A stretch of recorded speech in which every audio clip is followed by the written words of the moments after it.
நேர்மையாக இருக்க தெரிஞ்சவங்களுக்கு எதை பற்றியும் பயம் இல்லை, யாரை பற்றியும் பயம் இல்லை, மன்னிப்பு கேட்கணுன்ற அவசியமும் இல்லை. அப்படியான ஒரு இன்சிடென்ட் தான் இன்றைக்கி அழகே அழகு சீரியலில் வந்து நடந்திருக்கு. Hi friends, welcome to serial அரங்கம். இந்த அரங்கத்துக்கு நீங்கள் இப்போ தான் ஃபஸ்ட் டைம் வரீங்கன்ற மாதிரி இருந்தால் சேனலை சப்ஸ்கிரைப் பண்ணிக்கோங்க. நோட்டிஃபிகேஷன் பெல் ஐக்கானில் ஆல் சிம்பிளை கிளிக் பண்ணிக்கோங்க. அழகே அழகு சீரியலை பார்த்துட்டு எத்தனை பேருக்கு மதியோட கேரக்டர் மாதிரி நம்மளும் இருக்கணும் அப்படின்ற மாதிரி வந்து தோணிருக்குன்றதை மறக்காமல் கமெண்ட் செக்ஷனில் சொல்லுங்கள். சரி, இன்றைக்கி எபிசோடில் என்ன நடக்குது பார்த்துடலாமா? இப்போ மதியோட அப்பா அம்மாவை வர வச்சாச்சு. உங்கள் பொண்ணுக்கு வந்து அட்வைஸ் பண்ணுங்க. என்ன பொண்ணை வளர்த்துருக்கீங்க நீங்கள்? இப்படி தான் வந்து வீட்டில் இருக்கிற பெரியவங்களை வந்து மதிக்கக்கூடாதுன்னு சொல்லி வளர்த்துருக்கீங்களா? ஒன்றுமே இல்லாத விஷயத்த பெருசாக்கி பிள்ளைய வளர்க்க தெரியல அப்படின்ற மாதிரிலாம் சொல்லி எவ்வளோ சண்டை போட்டால் தெரியுமா? உங்கள் பொண்ணு பேசின பேச்சினால என் சம்சாரத்துக்கு வந்து நெஞ்சு வலியே வந்துடுச்சு. முதல்ல உங்கள் பொண்ணை கூட்டிகிட்டு போய் எப்படி இருக்கணும், என்ன இருக்கணுன்றதெல்லாம் கொஞ்சம் பேசுங்க அப்படின்ற மாதிரி அவங்க மாமனார் வந்து அடுக்கடுக்காக கம்ப்ளைண்ட் வைக்க மதியை கூட்டிகிட்டு ரூம்குள்ளார போகிறாங்க அவங்க அம்மாவும் அப்பாவும். அவங்க சொல்கிற மாதிரிலாம் எதுவுமே நடக்கலமா அப்படின்ற மாதிரி மதி வந்து சொல்றாங்க. அவங்க அம்மாவும் அப்பாவும் அடுக்கடுக்காக வந்து பேச ஆரம்பிச்சிடுறாங்க. 5 விரலும் ஒன்றா இருக்காது, புரியுதா?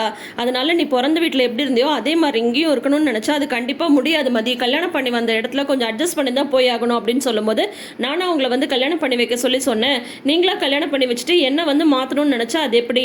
அவங்க சொன்னது எல்லாமே போய் நான் ஒன்றுமே சொல்லலை. டீ குடிச்ச டம்ளரை ஏன் வந்து எடுத்து சிங்கில் போடலன்னு மட்டும்தான் சொன்னேன். இதை நீங்கள் உங்கள் பையனுக்கு நீங்களே சொல்லி கொடுத்துருக்கலாமே அப்படின்னு மட்டும்தான் கேட்டேன். வேற எதுவுமே சொல்லலை.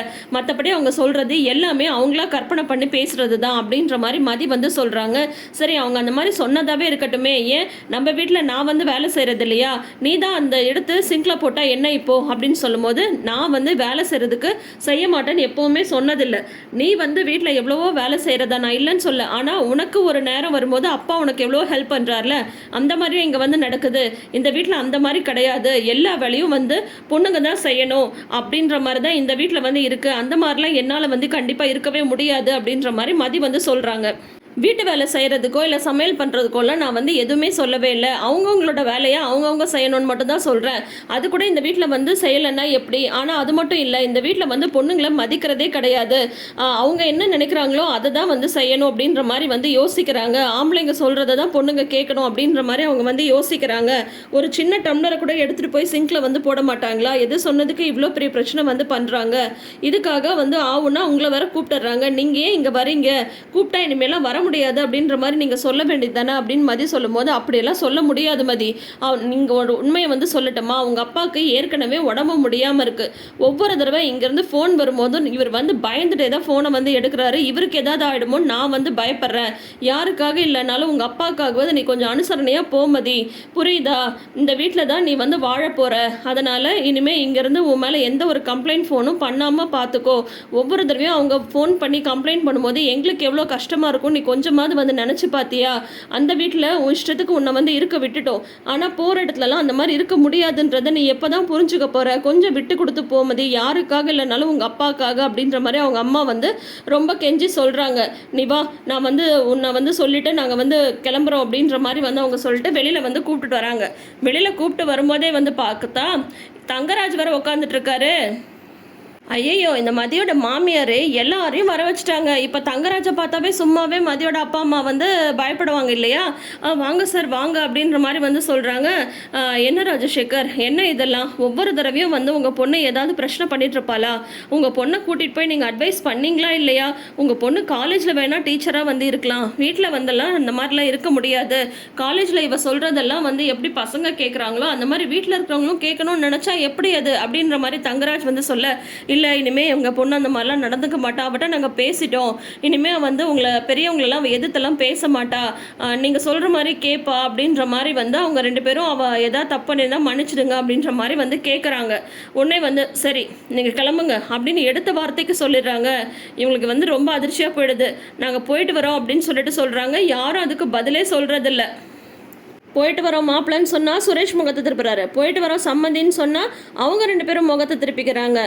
ரொம்ப தான் வந்து இப்போ பார்த்தா ரொம்ப மனசு கஷ்டத்தோட தான் மதியோட அப்பா அம்மா கிளம்பி போகிறாங்க. அவங்க அந்த பக்கம் கிளம்பி போனதும் இந்த பக்கம் பார்த்தா தங்கராஜ் வந்து உடனே மதியை கூப்பிடுறாங்க. மதி, ஒரு அண்ணனா உனக்கு நான் சில அட்வைஸ் எல்லாம் சொல்ல வேண்டியது இருக்குது, கொஞ்சம் வாமா அப்படின்ற மாதிரி வந்து கூட்டிகிட்டு போகிறாங்க. கூட்டிகிட்டு போயிட்டு இதை பார் மதி, நீ வந்து உங்கள் வீட்டில் எப்படி வேணால் எழுந்திருக்கலாம், ஆனால் இது இங்கே வந்து அப்படி கிடையாது. இது வரைக்கும் நானே என் மாமனார் ஒரு வார்த்தை கூட எதிர்த்து பேசினது இல்லைன்னா பார்த்துக்கோ ஏன் அப்படின்ற மாதிரி வந்து சொல்கிறாரு. நீங்கள் எதுக்குங்க எதிர்த்து பேசணும்? சொல்லப்போனால் நீங்கள் சொல்கிறத தான் உங்கள் மாமனார் மாமியாரே வந்து கேட்டுட்ருக்காங்க இல்லையா? உங்கள் வார்த்தைக்கு மறு வார்த்தை ஏது இந்த வீட்டில் அப்படின்ற மாதிரி தான் நம்மளுக்கு சொல்லணும்னு தோணுது. ஏகப்பட்ட அட்வைஸ் வந்து பண்ணுறாங்க மதிக்கு. இப்படி இருக்கணும் அப்படி இருக்கணும். ஒரு பொண்ணுன்னா வீட்டில் என்ன சொல்கிறாங்களோ அதை தான் வந்து செய்யணும். இஷ்டத்துக்குலாம் நீ வந்து செய்ய முடியாது.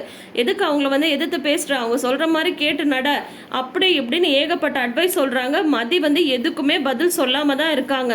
சொல்லாமல் இருந்துட்டு அதுக்கப்புறம் வந்து ஹாலுக்கு வந்து கூட்டிகிட்டு வராங்க.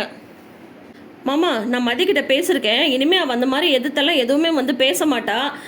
சொல்லப்போனால் இப்போ உங்ககிட்ட மன்னிப்பும் கேட்பா. இதுவரை இப்போ அவள் எதிர்த்து பேசினதுக்கும் மன்னிப்பு கேட்பா அப்படின்னதும் நான் எதுக்கு மன்னிப்பு கேட்கணும் அப்படின்றாங்க மதி. என்னம்மா இப்படி சொல்கிற? இவ்வளோ தூரம் உங்ககிட்ட உள்ளே வந்து எவ்வளோ இதாக பேசிட்டு கூட்டிகிட்டு வந்திருக்கேன். நீ என்னென்னா வந்து இவ்வளோ தூரம் உங்கள் அத்தை வந்து மனசு கஷ்டப்படுறாங்க, அவங்கக்கிட்ட ஒரு மன்னிப்பு கேட்டால் என்ன அப்படின்னது என்னால் மன்னிப்பு கேட்க முடியாது. நான் என்ன தப்பு பண்ணேன்? ஒரு டம்ளர் டீ குடிச்ச டம்ளர் எடுத்து சிங்கில் போட சொல்லி சொன்னாங்க. ஏன் அதை உங்கள் பையனே எடுத்து போட்டிருக்கலாம்ல, அதை நீங்கள் சொல்லி கொடுத்துருக்கலாம்லன்னு சொன்னது ஒரு தப்பா? அதுக்கப்புறம் இவங்க சொன்னது எல்லாமே வந்து இவங்களா வந்து பேசின ஒரு விஷயம்.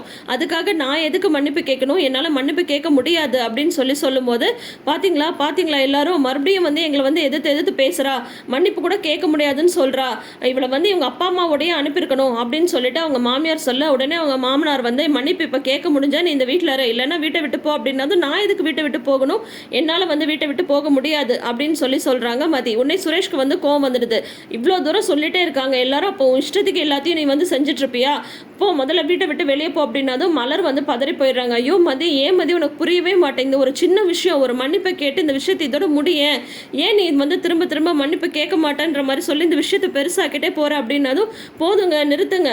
நான் பண்ணாத ஒரு தப்புக்கு நான் எதுக்குங்க மன்னிப்பு வந்து கேட்கணும் அப்படின்னு சொல்லும்போது உடனே மலர் வந்து சொல்றாங்க, நீ தப்பு பண்ணலன்றது பிரச்சனையே இல்லை, இப்போ வந்து பிரச்சனை பெருசாயிட்டு போகுதுல்ல, அதை முடிச்சு வை மதி அப்படின்ற மாதிரி மலர் வந்து சொல்லும்போது முடியாதுங்க, நான் பண்ணாத தப்புக்கு என்னால் மன்னிப்பு கேட்க முடியாது. இந்த மாதிரி வந்து நீங்கள் மன்னிப்பு கேட்டு தான் இந்த வீட்டில் நீங்கள் இந்த நிலைமையில இருக்கீங்க. உங்களை மாதிரி ஒரு நிலைமையில என்னால் இருக்க முடியாது. என் மனசுக்கு எது சரின்னு படுதோ அதை மட்டும்தான் என்னால் வந்து செய்ய முடியும். எனக்கு விருப்பம் இல்லாத ஒரு விஷயத்தை என்னால் யாரோட கட்டாயத்துக்காகவும் கண்டிப்பாக செய்ய முடியாது. நீங்கள் வேணால் இப்படியே இருந்துக்கோங்க, ஆனால் என்ன உங்களை மாதிரி மாறணும்னு கட்டாயப்படுத்தாதீங்க அப்படின்ற மாதிரி மதி வந்து சொல்லிடுறாங்க. உடனே அவங்க மாமியார் வந்து சூப்பர், இத்தனை நாள் என்னம்மா வந்து கூட பிறந்த தங்கச்சி மாதிரி அவளுக்கு நீ என்னெல்லாம் சப்போர்ட் பண்ணிட்டு இருந்த, ஒரு நிமிஷத்தில் உன்னை எப்படி தூக்கி போட்டு பேசிட்டா பார்த்தியா? இதுதான் அவளோட குணம், இப்பயாவது அவளோட குணத்தை பற்றி புரிஞ்சுக்கோ அப்படின்ற மாதிரி அவங்க மாமியார் வந்து சொல்ல பொறுமை இழந்து போகிற சுரேஷ் என்ன பண்ணிடுறாருன்னு சொல்லிட்டு பார்த்தீங்கன்னா, முதல்ல வா வெளியில் வா, வீட்டை விட்டு வெளியில் போ அப்படின்ற மாதிரி மதியம் வந்து இழுத்துட்டு போய் வெளியில் வந்து விடுறாரு. பார்த்தா பாக்யராஜெல்லாம் எவ்வளோ தூரம் தடுக்கிறாங்க, வேணாண்ணா இந்த விஷயத்தில் நீ வந்து தலையிடாத, அப்பா அம்மாவை மதிக்காத ஒருத்தி இந்த வீட்டில் இருக்க லாய்க்கே கிடையாது அப்படின்னு சொன்னதும் உடனே வந்து பார்த்தா எனக்கே போக தெரியும் அப்படின்ற மாதிரி வந்து என்ன பண்ணிடுறாங்க, போயிட்டு அவங்க வந்து திண்ணையில் உட்காந்துடுறாங்க. அப்புறம் வந்து பார்த்தா எனக்கு அவங்களுக்கு வர டியூட்டிக்கு வந்து கால் வந்துட்டே இருக்குது சுரேஷ்க்கு. உடனே வந்து நான் கிளம்பி போகிறேன் அப்படின்ற மாதிரி வந்து போகிறாங்க. அதுக்குள்ளார வந்து பார்த்தா அவங்க மாமியார் போய் எட்டி பார்க்குறாங்க, போயிட்டாளா அப்படின்னு சொல்லிட்டு. டேய், அவள் வீட்டை விட்டெல்லாம் வெளியில் போகலடா, திண்ணையில் தானே உட்காந்துருக்கா, இன்னும் என்னெல்லாம் செய்ய காத்துட்ருக்கான்னு தெரியலடா, போச்சு மானம் போச்சு, மரியாதை போச்சு, அது போச்சு இது போச்சுன்னு அவங்க மாமியார் வந்து புலம்பி தள்ளிட்டு இருக்காங்க.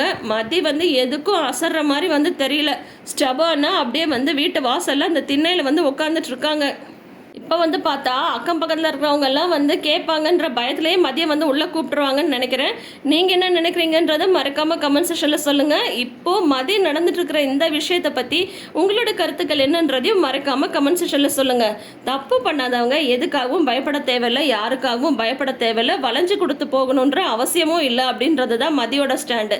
சில வீட்டிலலாம் வந்து பார்த்தா பிரச்சனை பெருசாகிட்டே போகும்போது ஐயோ இதை வந்து முடிச்சு வச்சிடலாம் அப்படின்ற மாதிரி வந்து இறங்கி போயிடுவோம் இல்லையா? ஆனால் அந்த மாதிரி இல்லை. எனக்கு வந்து நான் என்ன ஸ்டாண்டில் நிற்கிறேனோ நான் என்னோட ஸ்டாண்டில் தான் நிற்பேன் அப்படின்ற மாதிரி மதி வந்து நிற்கிறாங்க. பார்க்கலாம் என்னெல்லாம் நடக்க போகுது, இல்லை மலர் வந்து சமாதானப்படுத்துகிறாங்களா, வெயிட் பண்ணி பார்ப்போம். இந்த எபிசோடை பற்றி நீங்கள் என்ன நினைக்கிறீங்கன்றதை மறக்காமல் கமெண்ட் செக்ஷனில் சொல்லுங்கள். உங்களுக்கு இந்த வீடியோ பிடிச்சிருந்தா வீடியோக்கு ஒரு லைக் கொடுங்க. நம்ம சேனலை இப்போ தான் நீங்கள் ஃபஸ்ட் டைம் பார்க்குறீங்கன்ற மாதிரி தான் சேனலை சப்ஸ்கிரைப் பண்ணிக்கோங்க. இந்த சீரியல் அரங்கத்தை நிறைந்த அரங்கமாக மாற்றுங்க. பார்ப்போம், ரசிப்போம், பகிர்வோம், என்றும் தொடருவோம். நன்றி.